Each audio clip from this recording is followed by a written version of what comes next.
जब नामकरण हो गया, फिर जब समय व्यतीत हुआ, दोनों पुत्र बड़े हुए। गोकर्ण पंडित ज्ञानी पंडित बने और धुंधकारी थे वह महाखल बने। और धुंधकारी क्या करने लगा, वेश्यालय जाने लगा, जाकर के पूरे पैसे पूरा धन उसने उसी में लुटा दिया। जाकर के जुआ खेलने लगा और मदिरा पान करने लगा, वेश्याओं के साथ में नृत्य करने लगा, ऐसे उल्टे सुल्टे काम करने लगा और पूरा धन गवा दिया। और गोकर्ण जी महाराज तो वैदिक ब्राह्मण बने, कर्मकांडी ब्राह्मण बने और भजन करते रहे, भजन करने लगे। और जो धुंधकारी था वह वैश्यालय जाने लगा, तो और उसने ऐसे करते करते पूरा धन गवा दिया। तो आत्मदेव उससे परेशान हो गए। और एक बार क्या हुआ कि धुंधकारी घर पर आया और कहा कि पिताजी मुझे धन दे, ऐसा बात कर रहा था। तो तभी आत्मदेव कहते हैं, अरे कैसा पुत्र है, तूने सारा धन तो गवा दिया, अब तू किसको लेना चाहता है, जहाँ हमें ही उठाकर बेचिया, तू ये क्या कर रहा है। अरे मुझे तो धन चाहिए और कुछ नहीं चाहिए। कहा कितना गवा दिया और कितना लेगा, धन दे रहा है कि नहीं दे रहा। और ऐसा लात मारी और जाकर के सीधे आत्मदेव ब्राह्मण देव गोकर्ण जी के शरण में गए। तो गोकर्ण जी ने उन्हें एक बहुत ही अच्छी उपाय बतलाया है। कहा कि हे पिताजी, आपको पहले किसी ने ही बतलाया होगा कि ये जो शरीर है ये एक रुद्री का पिंड की तरह है, यानी एक रुद्री का पिंड जिसमें खून ही खून भरा रहता है। ये हाड़ मांस का पुतला है, ना ये किसी कर्म का है। कहा कि उन्होंने देहे अस्ति मांस रुद्रे विमतिं त्वजितुम जया सुतादिषु सदा ममतां विमुक्ष पश्यान सम जगदिदं क्षणभंगनिष्ठ वैराग्य राग रसिको भव भक्तिनिष्ठ। कहा कि हे पिताजी, आपको किसी ने पहले बतलाया होगा कि ये जो शरीर है ये नश्वर है, ये किसी काम का नहीं है, ना तो किसी कार्य का है। जब तक आप जीवित हैं, जब तक इस शरीर में आत्मा का वास है, तब तक ये जीवित रहेगा।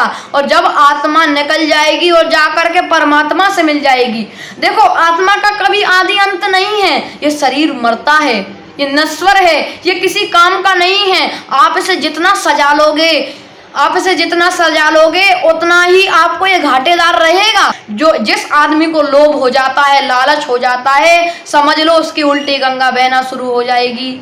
भगवान उस पर से दृष्टि हटा देंगे और जब भगवान कृष्ण की दृष्टि हटी तब समझ लो विनाश तो होना ही होना है। और हे पिताजी, इस शरीर को तो किसी न किसी दिन जलना ही है, परंतु आत्मा कभी नहीं जलती, वे अजर और अमर है, जाकर के वे परमात्मा में मिल जाती है। इस प्रकार से जब उन्होंने बतलाया, कहा कि हे पिताजी आप भजन कीजिए, आप भागवत कीजिए, भागवत कथा का पाठ कीजिए, उसी में आपका उद्धार है, नहीं तो कुछ भी नहीं है। इस प्रकार जब कहा तो वहाँ से आत्मदेव वैराग्य धारण कर कर वन की ओर चल दिए और जाकर के कहीं कहीं पर भगवान का भजन करते और एक कुटिया बनाकर रहने लगे।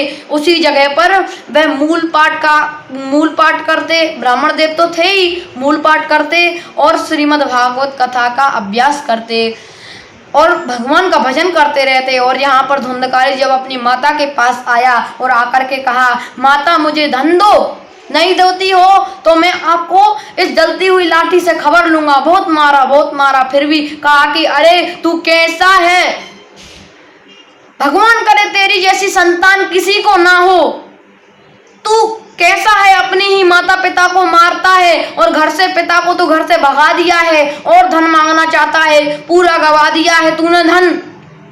और सोच रही है और कहा कि माँ मुझे धन दे कुछ भी, और मैं अभी कुछ समय बाद आने वाला हूँ, अगर तू मुझे धन नहीं देती है तो मैं इस जलती हुई लाठी से तेरी खबर लूंगा। इस प्रकार कहा और कहने लगी।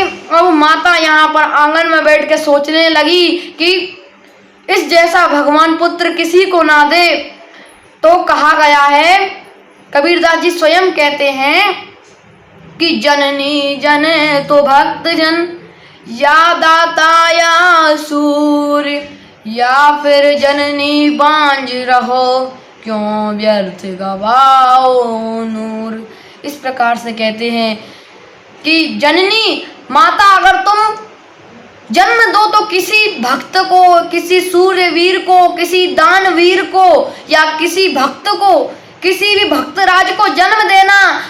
और अगर आप किसी पापी दुष्कर्मी को जन्म दो, इस धुंधकारी जैसे को जन्म दो, तो कोई जरूरत नहीं है। इस प्रकार से सोचने लगी कि किसी के यहाँ पर, इसके यहाँ पर, किसी के यहाँ पर इसके जैसा संतान बिल्कुल नहीं होनी चाहिए प्रभु। और ऐसा कहकर घर के पास एक कुआं था, उसमें जाकर के गिर गई, उसमें जाकर के कूद गई और अपनी आत्म का त्याग कर दिया, अपने देह का, शरीर का त्याग कर दिया। तो अब धुंधकारी घर पर 5 वेश्याओं को लेकर आया, आकर के खाना जुटाने में लग गया। देखा घर में कोई नहीं है, भोजन बनाने में लग गया। तभी कुछ वेश्याओं ने मदरा लेकर आई और मदरा धुंधकारी को पान कराई, जिससे कि धुंधकारी नशे में चूर, और धुंधकारी को बांध बूंद के वहां पर जितना भी धन था जो धुंधकारी इकट्ठा कर कर लाया था, चोरी डकैती करके, राजा महाराजाओं के यहाँ पर डकैती मार मार कर धन लाकर इकट्ठा किया था।